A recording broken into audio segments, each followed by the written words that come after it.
பட்டிமன்றம் 2000 கல்லூரி முடித்த உடனே 16/8/2000 இருந்து பட்டிமன்ற உலகத்துக்குள்ள வந்தாச்சு. இது 25வது வருஷம். அப்பா, அருமை அருமை.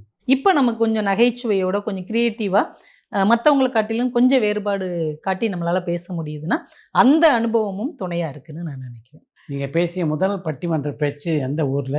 முதல் பேச்சு பட்டிமன்றம் அப்படின்னா, நான் 2வது வருடம் கல்லூரி படிக்கும் போதே சுதந்திர தின விழாவுக்கு நான் நடுவராக இருந்து என்னோட படிக்கிற மாணவிகள் ஜூனியர்ஸு அவங்களெல்லாம் வச்சு ஒரு பட்டிமன்றம் பண்ணாங்க. நடுவராக தான். ஆமாம், எடுத்த உடனே அது பட்டிமன்றம், முதல் பட்டிமன்றமே நடுவராக தான்.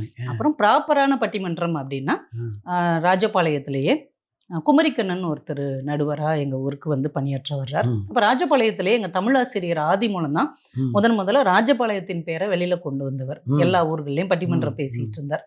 அப்போ அவர்கிட்ட நான் போய் கேட்டேன், இந்த மாதிரி நான் பேச்சு போட்டிகள் எல்லாம் நிறைய பரிசு வாங்கியிருக்கேன், ஃபைல்லாம் கொண்டு போனேன். என்னோட சர்டிஃபிகேட்டில் அவர் சிரிச்சுக்கிட்டே வச்சுட்டு, தெரியுமா நான் உன்னை நிறைய பார்த்துருக்குறேன், வாங்க இன்னைக்கு ஒரு பட்டிமன்றம் இருக்குது அப்படின்னு சொன்னோடனே அங்கே போனேன். கடைசி எல்லா பேச்சாளர்களும் பேசி முடிச்ச உடனே இப்போ ஒரு பேச்சாளரை அறிமுகப்படுத்துகிறோம், நாங்கள் 5 நிமிடம் பேசுவாங்க அப்படின்னு எனக்கு அந்த மேடை கொடுத்தாங்க. அந்த மேடையிலேயே அந்த மக்கள் கொடுத்த ஆதரவும் எங்கள் ஊர் எனக்கு கொடுத்த ஒரு மிகப்பெரிய பாராட்டுகளும் அடுத்தடுத்து தொடர்ந்து நிகழ்ச்சி நடத்துவதற்கு பெரிய வாய்ப்பாக இருந்தது. ஆனால் நான் முதல் பட்டிமன்றம்னு என்னுடைய கணக்கில் வச்சுக்கிறது 16/8/2000 பேராசிரியர் ராமச்சந்திரன் ஐயா அவங்க தலைமையில் சிவகாசி பக்கத்தில் விஸ்வநத்தம்ங்கிற ஊரில் மனித வாழ்வை தீர்மானிப்பது விதியா மதியா அப்படிங்கிற ஒரு பட்டிமன்றம். அதில் தான் ப்ராப்பராக என் பேர் வந்தது நோட்டீஸில். அதுக்கு முன்னாடி வரைக்கும் மதின்னு பேசினேன்.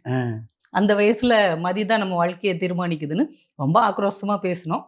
ஆனால் 25 வருஷம் கடந்து திரும்பி பார்க்கும்போது விதி தான் தீர்மானிச்சிருக்கு, மதியை கூட விதி தான் தீர்மானிக்குதோ அப்படின்ற ஒரு மனநிலைக்கு வந்துருக்கிறேன்.